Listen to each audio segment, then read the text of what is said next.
যুক্তরাষ্ট্র প্রবাসী নেতা আওয়ামী লীগ নেতা কামরুজ্জামানের সিলেটের নির্বাচনের বিষয়টা আসলে একতরফা নিশ্চিত বলা যায়।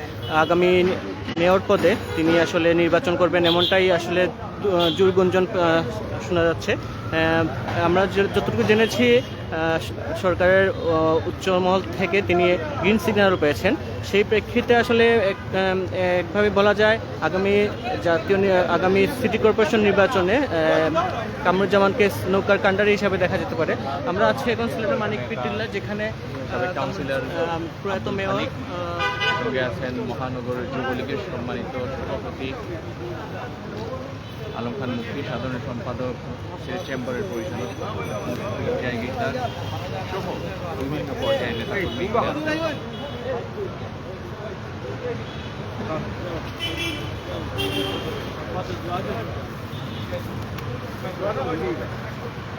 আমরা আছি এখন শহরের মানিকপীর টিল্লা, যেখানে প্রয়াত মেয়র কামরানের কবরে ফুল দিতে এসেছেন আমিরুজ্জামান। আমরা সরাসরি দেখানোর চেষ্টা করছি বিষয়গুলো, আপনারা দেখছেন। আসলে এখন মোনাজাত করা হচ্ছে, একটু আগে ফুল দিয়ে ওনার প্রয়াত মেয়রকে স্মরণ করেছেন। প্রয়াত মেয়রকে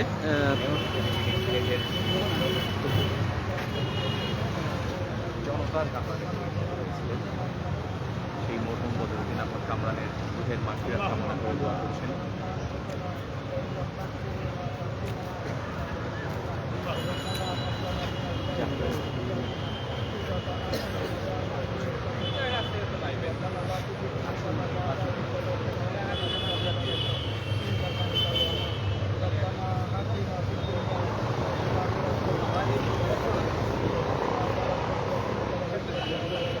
Dubai lembang ranjit.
There you go.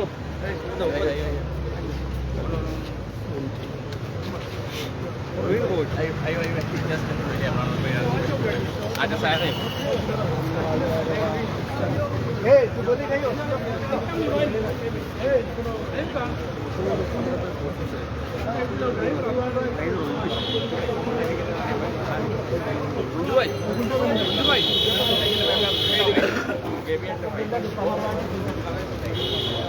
उल्टा लाइट उल्टा दियो ना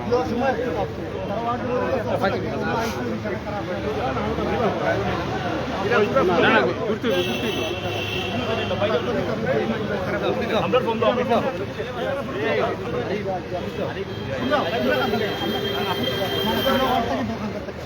ছবি তুলো না বন্ধ নিয়ে ওটা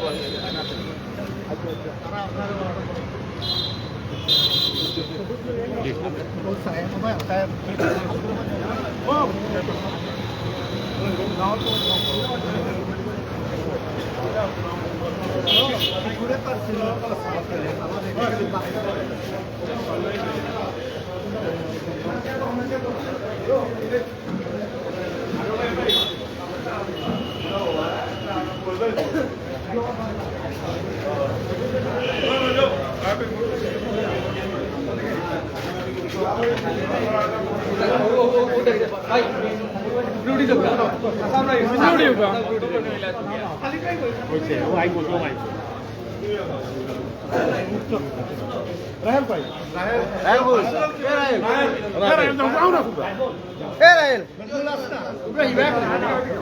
তোমরা আমার কত দূরে দাও তোমরা কত দূরে নাই মা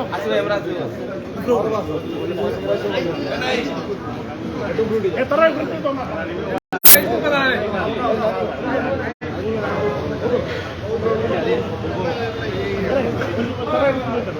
ভাই ভাই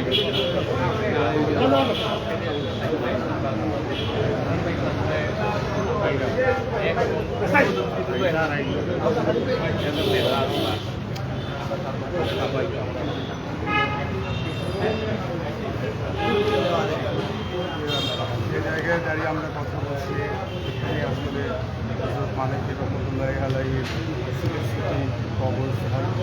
এখানে শুয়ে আছেন আমার জীবনের সর্বশ্রেষ্ঠ সম্পদ আমির যিনি বাংলাদেশ আওয়ামী লীগের আদর্শকে ধারণ করে জাতির জনকের আদর্শ মাননীয় প্রধানমন্ত্রী শেখ হাসিনার উন্নত সমৃদ্ধ বাংলাদেশ গড়ার জন্য আমৃত্যু কাজ করেছেন। সিলেট মহানগর আওয়ামী লীগের প্রতিষ্ঠাতাকালীন সভাপতি তিনি ছিলেন। বিজেপিতে তিনি তার নিজের রাজনীতিকে সমৃদ্ধ করেছেন। পরবর্তীতে মাননীয় প্রধানমন্ত্রী আমাকে জাতীয় রাজনীতিকে সমৃদ্ধ করেছেন। আমার আপনার পাশে দাঁড়িয়ে আমি শুধু বলতে চাই আমি একজন রাজনৈতিক কর্মী। আমি বঙ্গবন্ধুর আদর্শকে ধারণ করে জননেত্রী শেখ হাসিনার উন্নত সমৃদ্ধ স্মার্ট বাংলাদেশ গড়ে তোলার জন্য আমার নিজের পক্ষ থেকে আমার সর্বোচ্চটুকু করে যাচ্ছি। আপনি যে কথাটি জিজ্ঞেস করেছেন, আমার আব্বা আমার অস্তিত্বের পুরোটাই জুড়েই রয়েছেন, আমার শ্রদ্ধা ভালোবাসায় জুড়ে রয়েছেন। আমি শুধু বলতে চাই যে আগামীতে প্রত্যেকটি নির্বাচনে ঐক্যবদ্ধভাবে আমাদের সবাইকে কাজ করতে হবে। ঐক্যবদ্ধ আওয়ামী লীগ যে অত্যন্ত শক্তিশালী আগামী প্রত্যেকটি নির্বাচনে ইনশাআল্লাহ আমরা সেটা দেখাতে বা প্রমাণ করতে সক্ষম।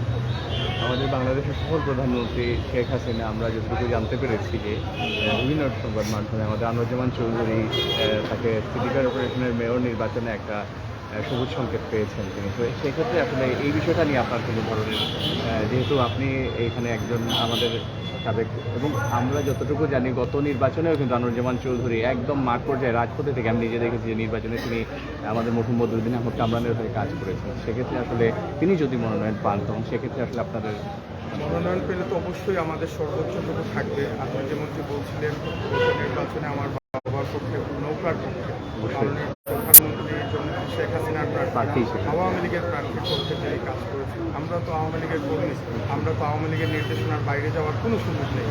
আমাদের দলের সর্বোচ্চ সিদ্ধান্ত মাননীয় প্রধানমন্ত্রীর সিদ্ধান্তই চূড়ান্ত। আমাদের দলের পরম শ্রদ্ধেয় নেতৃবৃন্দ রয়েছেন, আমরা অবশ্যই দলের সিদ্ধান্তের বাইরে যাওয়ার কোনো সুযোগ নেই। আমি আগেই বলেছি ঐক্যবদ্ধ আওয়ামী লীগ যে কত শক্তিশালী আগামী প্রত্যেকটি নির্বাচনে ইনশাআল্লাহ সেটা আমাদের প্রমাণ করতে হবে। এবং তিনি অবশ্যই একজন কর্মী বান্ধব নেতা আমাদের আনোয়ারুজ্জামান চৌধুরী। যাই হোক আমরা একটু শুনবো আপনার কাছ থেকে যে আনোয়ারুজ্জামান চৌধুরী আজকে এখানে এসেছেন এবং সব কিছু মিলিয়ে আপনার অনুভূতিটুকু শুনতে চাই। আসলে আমরা এইমাত্র যার খবর জিয়ারত করলাম এই সিলেটের মানুষের অস্তিত্বের সাথে যার সম্পর্ক ছিল, মাটিও মানুষের নেতা, সিলেট মহানগর আওয়ামী লীগের সাবেক সভাপতি, বাংলাদেশ আওয়ামী লীগের কেন্দ্রীয় কমিটির অন্যতম সদস্য, জাতির পিতা বঙ্গবন্ধু শেখ মুজিবুর রহমানের আদর্শ বাস্তবায়নের জন্য মাননীয় প্রধানমন্ত্রী জননেত্রী শেখ হাসিনার হাতকে শক্তিশালী করার জন্য এই সিটি কর্পোরেশনে এই সিটির এই আমাদের প্রিয় মাতৃভূমি সিলেটের প্রত্যেকটি গলিগলিতে যার পদচারণা ছিল, যার মানুষের সাথে যার সম্পর্ক ছিল, অত্যন্ত সাদা মনের একজন অমায়িক মানুষ ছিলেন কামরান ভাই এবং আমাদের প্রিয় কামরান ভাই। আমার সাথে ওনার সম্পর্ক ছিল অত্যন্ত হৃদ্যতাপূর্ণ। উনি আমাদের নেতা ছিলেন, আমাদের অভিভাবক ছিলেন। আমি নিজে ওনার নির্বাচনে প্রত্যেকটা নির্বাচনে এদেশে না থাকলেও যখন প্রথম নির্বাচন হয় আমি এই দেশে ছিলাম না, তারপরে আমি ওনার নির্বাচনের সহযোগিতা করি সবসময়। উনি আমাকে অত্যন্ত স্নেহ করতেন। ওনার যে ক্ষতি হয়েছে ওনার মৃত্যুতে মহান আল্লাহ তাআলা ওনাকে নিয়ে গিয়েছেন। আমরা আশা করি ওনাকে জান্নাতের শ্রেষ্ঠতম স্থানে প্রেরণ করবেন, এটাই আমরা মহান আল্লাহ তাআলার কাছে প্রার্থনা করি এবং এই ক্ষতি পূরণ হবে না। এই সিলেটের মানুষ যে বদরুদ্দিন কামরানকে যে মিস করছে, ওনার যে উনি যে এই শহরের মানুষের জন্য যে কাজটুকু করেছেন, উন্নয়ন করেছেন, সেটা আজকে মিস করছে। তো আমরা যারা দলের কর্মী, আমরা বঙ্গবন্ধুর আদর্শের যারা কর্মী, জননেত্রী শেখ হাসিনার কর্মী, আমরা অবশ্যই আমরা এই সিলেট সিটি কর্পোরেশনে যেহেতু কাজ শুরু করেছি, আপনারা দোয়া করবেন যে বদরুদ্দিন কামরানের যদি 100 ভাগের 10 ভাগও করতে পারি, ইনশাল্লাহ এই শহরের মানুষের মুখে হাসি ফোটাতে পারবো। কারণ এই শহরের মানুষ অনেক কিছুই মিস করছে। উনি যেভাবে মানুষকে আপন করে নিতে পারতেন, আজকে কিন্তু এটা অনুপস্থিত। তো আজকে সাধারণ মানুষ ওনার কাছে সবসময় যেতে পারতেন। সাধারণ আপনারা যারা সাংবাদিক বন্ধুরা আছেন, এটা আপনারাই তো সবচেয়ে বড় সাক্ষী যে উনি কিন্তু খুবই একজন সাদা মনের মানুষ ছিলেন, ইজি গো ছিলেন, যে কোনো মানুষই ওনার কাছে যেতে পারে। তো আপনার দোয়া করবেন আগামী দিনে এই সিলেট সিটির মানুষের ভাগ্য উন্নয়নের জন্য মাননীয় প্রধানমন্ত্রী শেখ হাসিনার ব্লেসিং নিয়ে কাজ করতে চাই, এবং এই আধ্যাত্মিক নগরী, পর্যটন নগরী সিলেটবাসীর জন্য কাজ করতে চাই, এবং সাংবাদিক বন্ধুদেরকে সহযোগিতা চাই। কারণ আপনারা সবসময়, কারণ আপনাদের সহযোগিতা ছাড়া মানুষের জন্য কল্যাণ করা, কাজ করা, ইলেকট্রনিক প্রিন্ট মিডিয়া যারা বন্ধুরা আছেন, আপনারা সবসময় আপনারা সহযোগিতা করেন। আর আমি আবারও বদরুদ্দিন আহমদ কামরান সাহেবের বিদেহী আত্মা মাগফিরাত কামনা করি, এবং আগামীতে আরও অনেক কথা আছে, আপনাদের সাথে দেখা হবে, কথা বলবো।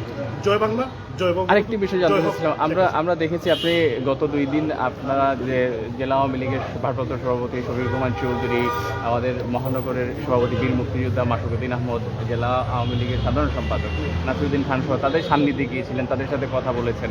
তারাও আপনাকে আসলে কি ধরনের আসলে নিশ্চয়ই যেটা বলেছেন ডক্টর আরমান আহমদ শিপলু, আমাদের মহানগর আওয়ামী লীগের সাংগঠনিক সম্পাদক, তরুণ রাজনীতিবিদ, ওনারা সবাই আমরা কিন্তু ইউনাইটেড, যে মাননীয় প্রধানমন্ত্রীর সিদ্ধান্ত যেটা, এটা আমরা সবাই মাথা পেতে নিব, এবং যাকেই আগামী দিন কাজ করার কথা যাত্রী বলবেন, আমরা তাকে নিয়ে মাঠে নামব। যদি আমাকে না দিয়ে আজকে ডক্টর আরমান আহমদ শিপলুকে দেন, বা আমাদের নেতা আসাদুদ্দিন আহমদ সাহেব, আমাদের নেতা তফিক জাকির সাহেব, আমার বন্ধু আজাদুর রহমান আজাদ, যারা এটিএম হাসান জেবুল ভাই কাজ করছেন, আসাদুদ্দিন আহমদ, প্রথমে বলেছি যে ওনারা কাজ করছেন, নেত্রী যাকেই নমিনেশন দিবেন এর বিকল্প আওয়ামী লীগের কোনো নেতাকর্মী চিন্তা চেতনা নেই। এটা আমিও বিশ্বাস করি, আমি দলের একজন কর্মী, সবসময় আমি এটা বিশ্বাস করি।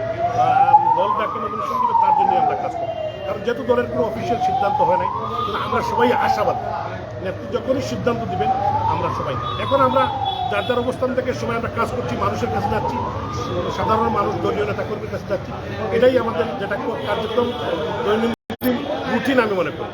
তো এটা আমরা চালিয়ে যাচ্ছি, ইনশাল্লাহ আপনারা আগামী দিনে এই সময়ের কথা বলবে, এবং দলের সিদ্ধান্তর অপেক্ষা থাকেন, কারণ দলের অফিসিয়াল সিদ্ধান্তের আগে কোনো কথাই বলা আসলে উচিত না। জয় বাংলা, জয় বঙ্গ। ধন্যবাদ। Thank you so much.